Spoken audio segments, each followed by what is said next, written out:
Dimanche Histoire. Amis de Dimanche Histoire, bonjour et bienvenue à cette nouvelle parution de votre chronique hebdomadaire qui nous plonge dans l'histoire contemporaine de notre continent africain. La série consacrée aux grandes figures de la lutte pour l'indépendance en Afrique se poursuit et aujourd'hui, nous atterrissons au Kenya. Dans le panthéon des pères fondateurs de l'Afrique indépendante, le nom de Jomo Kenyatta résonne avec force et complexité. Premier président du Kenya, penseur politique, militant anticolonial et symbole de la lutte pour l'émancipation, Kenyatta incarne à la fois l'espoir d'un peuple et les contradictions d'un pouvoir postcolonial. Prenez le tabouret et suivez-moi.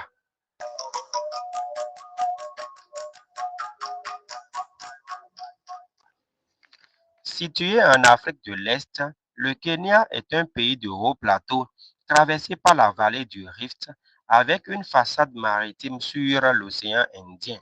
Sa diversité géographique s'accompagne d'une mosaïque ethnique structurée autour de pôles urbains comme Nairobi. C'est dans ce cadre contrasté que Jomo Kenyatta a mené la lutte pour l'indépendance en mobilisant les aspirations des populations rurales et urbaines face à la domination coloniale britannique. Né vers 1897 dans le village de Gatundu, au cœur du pays Kikuyu, Jomo Kenyatta, de son vrai nom Kamau Wan Ngangi, grandit dans une société en pleine mutation, tiraillée entre tradition ancestrale et domination britannique. Très tôt, il se distingue par sa soif de savoir. Après des études à Nairobi, il s'envole pour Londres dans les années 1930 où il fréquente la London School of Economy et se lie au milieu panafricaniste. En 1938, il publie Facing Mount Kenya, un ouvrage pionnier qui défend la culture Kikuyu et dénonce les abus du colonialisme. Mais c'est à son retour au pays que Kenyatta entre véritablement dans l'histoire. Leader charismatique de l'Union africaine du Kenya, il devient figure de proue du combat pour l'indépendance. Accusé à tort d'être le cerveau du mouvement Mao Mao, une rébellion armée contre la colonisation britannique, il est emprisonné pendant près de 9 ans. Loin de briser sa popularité, cette incarcération le transforme en martyr de la cause nationale. Libéré en 1961, Kenyatta prend les rênes du Kenya indépendant en 1963, d'abord comme Premier ministre, puis comme président en 1964.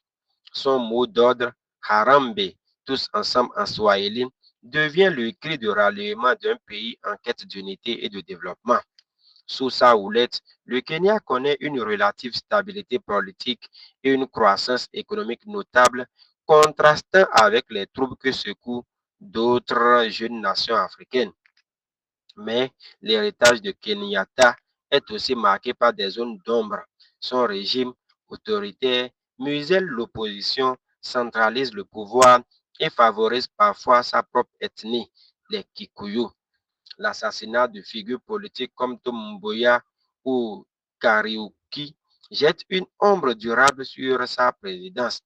Pourtant, malgré ces critiques, Kenyatta reste une icône nationale, surnommée affectueusement MZ, le sage. Il s'éteint en 1968, laissant derrière lui un pays debout, mais encore en quête de justice sociale et d'équité. Son fils, Uhuru Kenyatta, deviendra à son tour président, prolongeant l'influence de la dynastie Kenyatta dans la vie politique kenyane. Jomo Kenyatta, c'est l'histoire d'un homme qui a su incarner les aspirations d'un peuple tout en illustrant les défis de la décolonisation. Un géant au pied d'argile, mais dont la silhouette continue de dominer l'horizon de l'Afrique post-coloniale. C'était Dimanche Histoire avec Saïd Badamassi, professeur certifié d'histoire et de géographie. À dimanche prochain.